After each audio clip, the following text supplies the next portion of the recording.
Now, after 9 years of bringing you the big political stories and interviews, this is the final ever edition of The Politics Show. Before we say goodbye, a look back over our time together. Hello and welcome for the first time to The Politics Show. With me now to discuss Iraq is the Labour Party chairman, John Reid, first guest on The Politics Show. Thank you.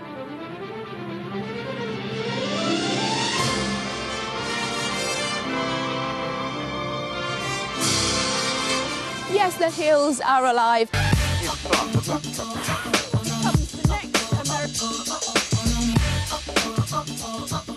We have not given unqualified support to the government. We have been critical of the government where we believe they have not made the case. They want the Weapons Inspectorate to complete their task. It is possible for this crisis to have a peaceful resolution. Welcome to The Politics Show. In the week war was launched on Iraq.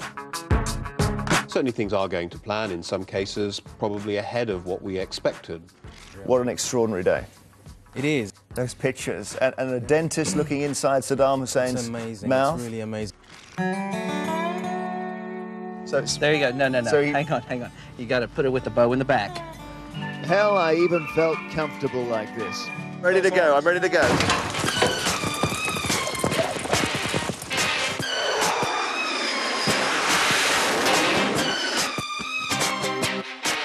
But here's the bit the muesli munchers all like.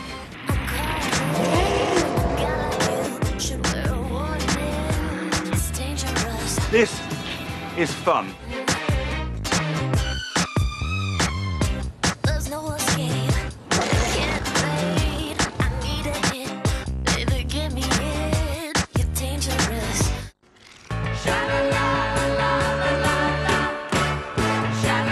Don't talk politics to me, I've had enough. I'm joined now by the Conservatives' head of policy coordination, David Cameron. When the day is dawning.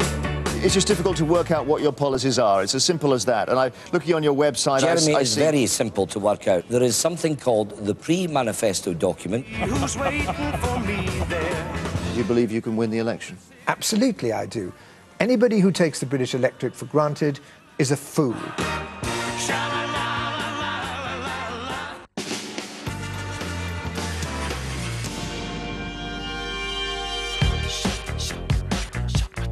Hello and welcome. Today, something for everyone. Behind me, dawn is breaking over the city that never sleeps. Welcome to a special edition of The Politics Show. I'm on Air Force 2 en route to Alabama for an exclusive interview with Jack Straw and Condoleezza Rice. How far are we away then, do you think, from Iraq being stable enough for the US and Britain to pull out its troops? We've been very clear that we don't want to talk about timetables. We want to talk about results. Mr. Speaker, would you give us a tune?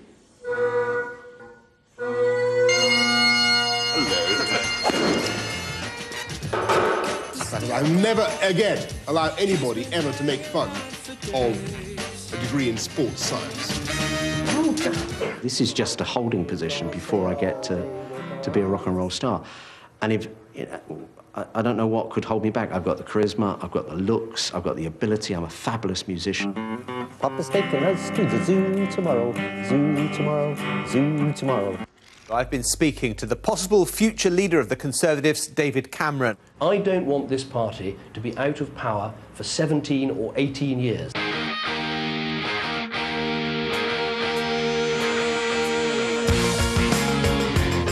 So, we come back to the G8 next year, you'll still be there as Prime Minister? I've made it clear all the way through, I carry on doing the job. Do you know when you're going to go? I'm just going to get on with the job in the meantime, so there's no point in asking me for dates or whatever. So the end of John Reid as a Cabinet Minister? I intend to stand down from the Cabinet towards the end of June, when Tony goes.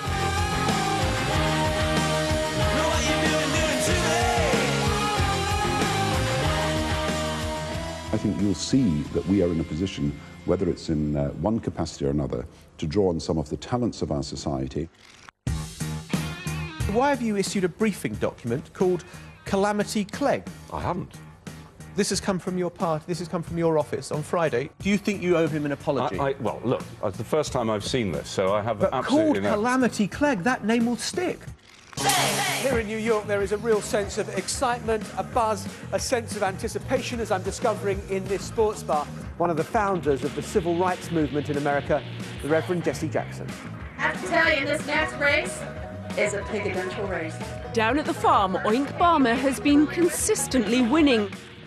We're live at the main British base in southern Afghanistan, Camp Bastion. I'm the most high-profile backbench member of parliament in all history. In all history. Google it and see. Google my name and see. From Downing Street to your street, it's time to judge the Prime Minister. Gordon Brown, welcome to Stourbridge. Thank you very much for being with us. Would you like your son to go out on a night patrol? I'm very sorry about what happened to Daniel, and I'm very sorry for the grief that deaths in Afghanistan have caused people. On tuition fees, which we want to scrap, we're just levelling with you that we can't scrap it overnight like we previously said. It's going to take a bit longer. So what are we talking? 5 billion, 10 billion? I mean, just as an order of the sort of cuts you're thinking about. Tempting as it is to set out a budget on this programme, I will be doing that before the election. So, presumably when you spoke to Nick Clegg, you raised the possibility that this could be a resignation issue. Look, I've said that if it's impossible for me to carry on in my position, I will step down. Beware of what you meet a lot of in politics, which is a politician that likes humanity in general, just dislikes them in particular. I mean, wasn't that Gordon's problem in a sense? Oh, that's a whole other story. I mean, it's... yeah. That is it for our first programme. Thank you very much indeed for watching. For now, goodbye. Thanks for being with us. Goodbye. Very good afternoon to you. Bye-bye. And so, to this final goodbye. It's been a privilege presenting this programme. From all of us here, have a very Merry Christmas and a Happy New Year. Goodbye.